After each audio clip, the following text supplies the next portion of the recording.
सबको प्रभु यीशु मसीह के नाम में बहुत बहुत स्वागत करता हूं और जय मसीह की। प्यारो, हम लोग इन दिनों में देख रहे हैं कि परमेश्वर ने लोभ लालच के बारे में क्या बाइबल में गंभीर शिक्षा दिया है। हम लोगों ने पहले वीडियो में देखे कि कुछ लोगों का जीवन से जिन्होंने लालच किया, धन दौलत का लालच किया, पैसों का लालच किया और लालच करने के वजह से उसका जीवन में जो आशीष मिल रहा था वो सब खत्म हो गया और उसका जिंदगी तबाह हो गया, बर्बाद हो गया। प्यारो, इन दिनों में हम लोग देख रहे हैं परमेश्वर का वचन को, जो परमेश्वर ने एक ठोस आज्ञा दिया है कि तुम लालच नहीं करना। अगर आप निर्गमन का पुस्तक उसका 20 अध्याय और व्यवस्था विवरण का पुस्तक उसका 5 अध्याय को पढ़िएगा तो इन दोनों अध्यायों में, खास करके निर्गमन 20 का 17 और व्यवस्था विवरण 5 का 21, दोनों वचनों को अगर मिलाएंगे आपको पता चलेगा कि लालच के बारे में परमेश्वर ने एक बहुत ही कड़ा संदेश दिया है। 10 आज्ञाओं में से एक आज्ञा जो लालच के बारे में बहुत गंभीरता से परमेश्वर ने बताया है, केवल यहूदी लोगों को नहीं, वो हमें और आपको भी मानना है, और ताकि हम इस लालच के पाप से बच सके। प्यारो, हम लोगों ने निर्गमन की पुस्तक 20 अध्याय और 17 वचन से पिछला वीडियो में हमने देखा है, और आज हम लोग व्यवस्था विवरण उसका 5 अध्याय और 21 वचन से फिर उसी बात को मूसा फिर से लोगों को समझा रहा है कि उसको किस प्रकार से लालच से बचना है। परमेश्वर का वो एक महान आज्ञा है जो लालच नहीं करना है। हम लोगों ने निर्गमन की पुस्तक में हम लोगों ने 4 या 5 बातों को देखे जो लालच के बारे में परमेश्वर ने कहा कि तुम किसी के घर का लालच नहीं करना, तुम किसी की स्त्री का लालच नहीं करना, तुम किसी के दास दासी का लालच नहीं करना, तुम किसी के बैल गधा का लालच नहीं करना, तुम किसी और बातों का लालच नहीं करना। प्यारो, अगर हम इसको अच्छा से जानना चाहते हैं, मूसा ने फिर इस बात को बताया जो व्यवस्था विवरण 5 अध्याय में हम पढ़ सकते हैं। आइए हम लोग इसको समझने के लिए फिर से पढ़ेंगे। प्यारो, जब आप इसको पढ़ेंगे अपने जीवन में गंभीरता से लीजिएगा कि लालच का पाप कितना गंभीर है और किस प्रकार से मनुष्य के जीवन में वो पाप आता है और धीरे धीरे वो पाप मनुष्य को बर्बाद कर देता है, विश्वासी को बर्बाद कर देता है, मसीह जीवन को खा जाता है, खत्म कर देता है। प्यारो, आप जब इसको पढ़ेंगे आप घर में भी इसको मनन कीजिएगा और हो सकता है ये पाप हमारे जीवन में बहुत जल्दी आ जाए। हमें रोकने का जरूरत है, हमें इससे बचने का जरूरत है ताकि इस पाप से हम बचे। आइए हम यहाँ पर पढ़ेंगे, मूसा ने बहुत अच्छा से फिर से उन लोगों को समझाया। आइए हम पढ़ेंगे व्यवस्था विवरण उसका 5 अध्याय और 21 वचन। तू ना किसी की पत्नी का लालच करना और ना किसी के घर का लालच करना, ना उसके खेत का, ना उसके दास का, ना उसकी दासी का, ना उसके बैल या गधे का, ना उसकी किसी और वस्तु का लालच करना। हम लोग यहाँ पर मूसा को देखते हैं जो इस्राएल लोगों को फिर से समझा रहा है कि लालच कितना भयंकर पाप है जो मनुष्य के जीवन में आता है और कौन कौन सा क्षेत्र से आता है और किस प्रकार से उसको बर्बाद करता है। प्यारो, वो फिर से समझा रहा है। प्यारो, आज अगर आंख उठा के दुनिया में देखेंगे, विश्वासी लोगों को छोड़ के बाकी लोगों का जिंदगी को देखेंगे तो प्यारो इसी प्रकार से पाप में फंसा हुआ है और ये लालच इस तरह से लोगों का जीवन में आता है। आज हम मसीहियों के जीवन में, विश्वासियों के जीवन में, सत्य जानने वालों के जीवन में भी ये पाप, ये लालच का पाप आता है। प्यारो, यहाँ पर बहुत सारे बातें जो बहुत ही अच्छा तरह से मूसा ने लोगों को समझाया। आप अपना बाइबल में गौर कीजिएगा, मैं पढ़ करके आपको फिर से सुना रहा हूँ ताकि इस पाप से हम बच सके। हम लोग पहली बात को देखते हैं। प्यारो, तू ना किसी की पत्नी का लालच करना। परमेश्वर ने बोला कि वो बहुत सुंदर देखने में है, वो बहुत अच्छी लगती है, बहुत लुभाती है, तुम उसका लालच नहीं करना। प्यारो, आज बहुत सारे लोग वो अपने पत्नी के साथ संतुष्ट नहीं है, वो दूसरों की पत्नी के ऊपर लालच करता है। प्यारो, परमेश्वर ने मना किया, एक कड़ा वचन दिया, तुम किसी की पत्नी का लालच नहीं करना। प्यारो, आज बहुत सारे लोग अपना परिवार में संतुष्ट जीवन नहीं है। उसको लगता है कि ये जो मैं शादी करके लाए हैं वो अच्छी नहीं है, मुझे दूसरा वाला चाहिए। प्यारो, इस पाप से हमें बचना है, ये पाप हमें बर्बाद कर देता है। हम लोग आगे और वचन को यहाँ पर पढ़ते हैं। प्यारो, ना किसी का घर का लालच करना। प्यारो, बहुत सारे लोग घर को लालच करता है। मैंने जो जगह पर बनाया घर, जो मैंने घर बनाया ये अच्छा नहीं है, उसका घर बहुत सुंदर है। प्यारो, आज बहुत सारे लोग अपने घर को अपने ही बर्बाद कर रहा है।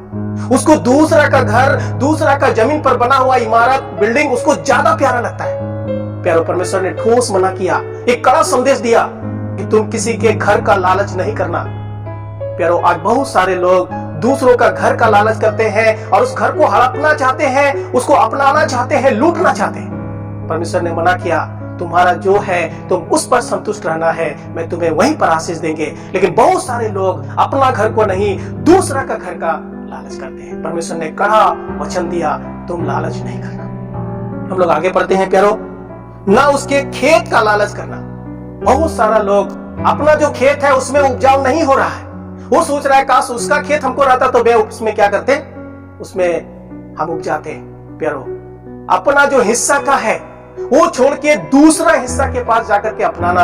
यहाँ पर परमेश्वर ने बोला तुम दूसरे के खेत को, जमीन को, बारी को, कोई भी संपत्ति को तुम क्या करना, इसका लालच नहीं करना। आज हम देख पाते हैं मेरा जो जमीन है वो ठीक नहीं, वो जमीन अगर काश मुझे मिल जाता।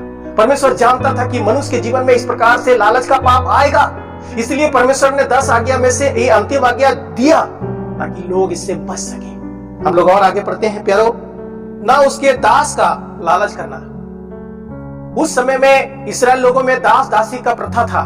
दास दासी लोग रखते थे, नौकर रखते थे, जिसको आज हम लोग बोलते हैं। प्यारो, तुम दूसरा का जो नौकर है, दास है, उसका लालच नहीं करना। काश ये दास मेरा घर में होता, मेरा खेत में काम करता, मेरा घर को इस प्रकार से करता। तुम दूसरा का जो नौकर है, दास है, तुम उसका भी लालच नहीं करना। प्यारो, आज बहुत सारे लोग इस प्रकार का लालच में फंसे हुए हैं और यहूदी लोगों को ठोस आज्ञा परमेश्वर ने दिया, तुम दूसरा का नौकर के ऊपर लालच नहीं करना। हम लोग थोड़ा और आगे यहाँ पर पढ़ते हैं, ना तो किसी की दासी का लालच करना। उस समय जो दास होते थे, दासी होते थे, चाहे वो पुरुष गुलाम होते थे, चाहे स्त्री गुलाम होते थे, वो दोनों के ऊपर तुम लालच नहीं करना। जो तुम्हारे पास काम कर रहा है, जो तुम्हारे पास में है, तुम उसी पर संतोष करना, उस पाप से बचना। हम लोग और आगे पढ़ते हैं प्यारो, ना उसके बैल या गधे का लालच करना। हम लोग जानते हैं प्यारो, ये जो बैल होता था जिसमें जमीन जोता जाता था, इसलिए परमेश्वर ने बोला तुम ना किसी के बैल और गधा का लालच करना। बैल बोलने का मतलब है कि बहुत सारे लोग क्या करते थे, बैलों से हल जोतते थे, बैलों से बैलगाड़ी आगे लेकर के जाते थे, सामान पहुंचाते थे, और गधा जिसमें बहुत सामान लाद करके उसको ले जाता था।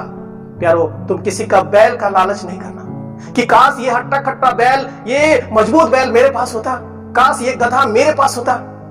परमेश्वर ने मना किया, जो तुम्हारे पास है उसी पर तुम संतोष कर। इस लालच से हमको और आपको बच के रहना है। प्रभु हमें जो भी दिया है हम उसी पर संतोष रहना है। हम लोग आगे पढ़ते हैं, ना उसकी और किसी वस्तु का लालच करना। प्यारो, बहुत सारे बातें हम यहाँ पर देखते हैं। तुम किसी की पत्नी का लालच नहीं करना। तुमको जो पत्नी परमेश्वर ने दिया है उसके साथ तुमको खुश रहना है, तुमको दूसरा पत्नी के पीछे नहीं भागना है। तुम किसी के घर का लालच नहीं करना, तुम किसी का खेत का लालच नहीं करना, तुम किसी के दास दासी का लालच नहीं करना, तुम किसी के बैल और गधे का लालच नहीं करना, तुम किसी और वस्तु का लालच नहीं करना। कुल मिलाकर के परमेश्वर हमें यही बताना चाहते हैं कि हम लालच के पाप से बच के रहें। परमेश्वर हमें जो भी दिया है उसके लिए परमेश्वर को धन्यवाद देना है और परमेश्वर से मांगना है, प्रभु घर चाहिए आप दीजिए, मुझे एक सुंदर परिवार चाहिए आप दीजिए, मुझे धन दौलत चाहिए आप दीजिए। प्यारो, हमें लालच नहीं करना है, तुम और किसी वस्तु का लालच नहीं करना। प्यारो, आज बहुत सारे लोग लालच में फंसे हुए हैं, इसीलिए बाइबल नहीं पढ़ रहे, इसीलिए कलीसिया नहीं जा रहे, इसीलिए वो प्रभु में कुछ कर नहीं पा रहे, क्योंकि लालच पर फंसे हुए, पैसा के पीछे भाग रहे, संपत्ति के पीछे भाग रहे, काम के पीछे भाग रहे। प्रभु के लिए टाइम नहीं है। प्यारो, जो उसके पास आ रहा है वो भी धीरे धीरे खत्म हो जा रहा है। प्यारो, प्रभु सब कुछ है, प्रभु आपके साथ है तो सब आशीष आपके साथ है। प्रभु आपको छोड़ देगा सब खत्म हो जाएगा। आपने कुछ वीडियो को देखे हैं प्यारो, जो प्रभु को छोड़ करके सांसारिक बातों में गया, पैसे के बातों में गया, संपत्ति के बातों में गया, लालच किया, वो क्या हो गया, सब खत्म हो गया। प्यारो, हमें और आपको बहुत बच के रहने का जरूरत है। प्रभु हमें सहायता करे इस पाप से, प्रभु हमको बचाए। आइए हम अपने जीवन में एक बार टटोल के देखें, अगर ये पाप हमारे जीवन में आ रहे हैं, हम असंतुष्ट हैं, हमारे अंदर में लोभ आ रहा है, लालच आ रहा है, पाप आ रहा है, आइए उसको छोड़ दे, नहीं तो सब खत्म हो जाएगा। प्यारो, अगला वीडियो को आप देखिएगा कि हमें लोभ से बचना है, आप जरूर देखिएगा। सुनने के लिए बहुत बहुत धन्यवाद।